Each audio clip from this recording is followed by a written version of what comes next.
Hello friends, today I wanted to show you about upgrade my old seat to new one. Let's see.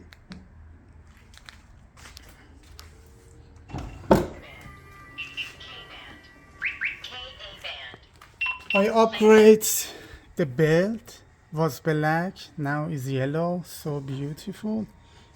GPS It's connected. challenging to replace the belt.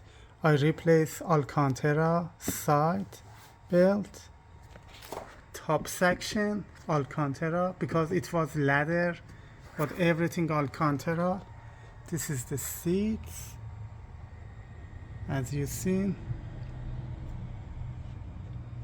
This is 720 seats, 720S seats.